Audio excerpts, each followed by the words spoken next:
We are living through a peculiar form of psychological incarceration. For years, the mandate was simple: conform, fit the mold, quiet the dissonance, and perform the role required by the machine. But then, the script shifted. The system realized that conformity had become too transparent, too stale. It needed a more sophisticated lever. So, it gave us a new directive. Be yourself. Be authentic. Show the world who you are. It felt like a liberation. It felt like an invitation to stop holding our breath. But if you look closely at the architecture of that invitation, you will notice the trap door. Because the moment you actually are yourself, the moment the messy, inconvenient, opinionated, and tired reality of your interior life collides with the sterile requirements of your employment, the open door policy suddenly, quietly, locks. You are told to be authentic, but you are punished for being inconvenient. You are told to be yourself, but you are fired for failing to be a product. We are witnessing a generation realizing, often in their 40s and 50s, that the self they were encouraged to bring to the market is not a person at all. It is a persona, an asset, a tax-deductible performance. And when the energy to sustain that performance finally evaporates, you are left with a terrifying, liberating question. Who are you when there is no one left to impress? To understand the authenticity trap, we must deconstruct the mechanics of the performance contract. Modern employment and social navigation are built on a specific, invisible protocol. This is not merely a social courtesy. It is an aggressive, high-bandwidth drain on the human nervous system. Every interaction is calculated, a micro-adjustment of tone, a curated selection of vulnerability, a deliberate suppression of irritation. We treat these adjustments as personality, but they are actually load-bearing structures. Consider the open door policy. It is a brilliant psychological architecture. It invites the subject to deposit their authentic self into the workspace, promising that the system is safe, receptive, and human-centric. But the system is not designed for humanity. It is designed for extraction. When a worker enters that door and reveals their genuine frustration, their boredom, or their critique of the absurdity of the labor they perform, they haven't been themselves. They have committed a breach of contract. They have malfunctioned. This is the internal paradox. The system demands the appearance of authenticity because, in an age of skepticism, realness is the only currency that still holds value. People crave the feeling of connection. They want to believe they are dealing with a human, not a logic gate. So, the system forces us to commodify our own honesty. We learn to select the authentic anecdotes that play well. We curate the specific, palatable versions of our struggle that make us relatable, but not dangerous. We learn, with practiced precision, where the line between being myself and being a liability exists. But this constant processing, the vetting of every thought, the masking of every authentic reaction, the monitoring of our own behavior as if we are observers of ourselves, leads to a state of profound alienation. We aren't living our lives. We are managing a database of impressions. And eventually, the hardware begins to fail. The bill for this performance always comes due. For the young, the performance is effortless, an exhilarating act of social camouflage. But as we move into the 40s and 50s, the biological and psychological cost of this tax becomes impossible to ignore. We see a distinct neurological shift. The mask burnout, the energy required to sustain a socially acceptable persona, to code switch, to appease, to perform the authentic employee, is finite. When that resource is depleted, something snaps. People describe it as a sudden, visceral intolerance for the performance. They stop caring about the career, the circle, the appropriate response. This isn't a breakdown.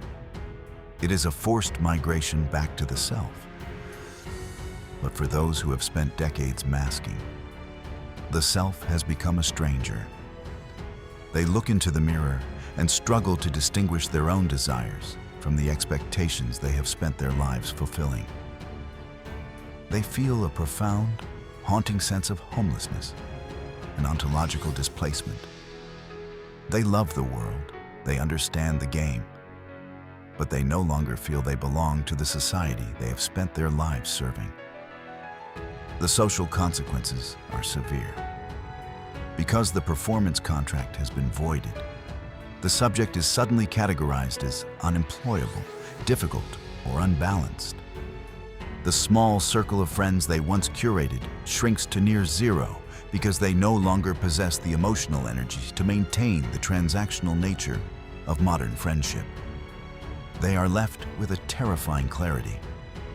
They realize they have traded their unique, private human essence for the approval of institutions that view them as nothing more than a temporary utility. The cost is not just a few lost jobs or a few alienated peers. The cost is the loss of the ability to be alone with one's own mind without feeling a phantom need to perform. The silence is the most expensive part. When the cheering stops and the office lights dim, there is only the echo of a person who has forgotten how to be anything other than a product. That transparency is the ultimate virtue. We assume that if we are not sharing, we are hiding. If we are not performing our vulnerability, we are not being real. But in this relentless pursuit of visibility, we have confused disclosure with authenticity. The epiphany is this: the most profound parts of your character are precisely the parts that no audience, corporate or social, should ever touch. You have been treating your soul like a business asset, waiting to be audited, valued, and approved. You have been waiting for a stamp of validity from a market that is fundamentally incapable of recognizing your humanity. The real you is not a marketing tool.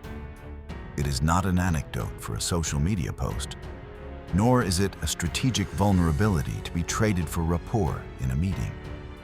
The realization is quiet, and it is heavy. You have been trying to earn permission to exist by showing the world a version of yourself that is safe enough to be consumed. You have been trying to make your soul employable. But authenticity is not about what you share. It is not about the confession, the rebrand, or the brave performance of your own struggle. Authenticity is alignment. It is the alignment of your private conviction with your public action, regardless of whether anyone is watching.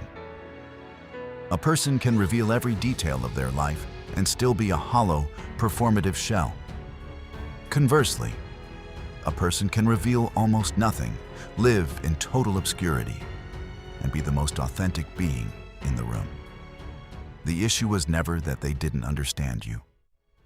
The issue was that you were begging them to understand a version of yourself that you created specifically for them.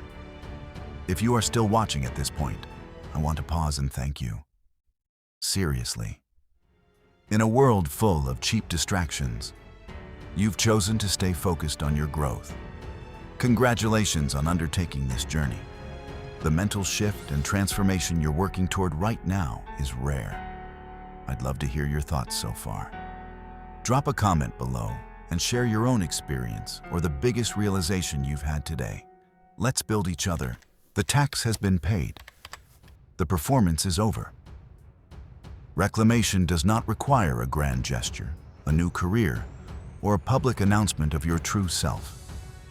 It requires the death of the strategy. It begins the moment you stop asking the world to validate your existence and start maintaining the perimeter of your own mind. You must build a boundary. Distinguish between what you offer the world as a utility and what you keep for yourself as a life. Learn to perform the work. but withdraw the soul. Learn to interact with the system, but deny it access to your core. There are parts of your growth, your sorrow, and your quiet joy that must never be documented, never marketed, and never explained. By keeping them hidden, you are not being dishonest. You are being sovereign. Your identity is not a product to be optimized. It is a reality to be lived. When you stop trying to convince others of who you are, you finally become free to simply be. You will find that when you stop performing, the crowd may thin. The invitations may stop. The open door policies may close. Let them. The silence that follows is not a void. It is the sound of your own life returning to you. Do not look for applause. Do not look for understanding. Look only for the alignment of your own values, tested in the crucible of your own quiet, unobserved existence. You are not an asset. You are not a brand. You are a person, and you have finally retired from the stage.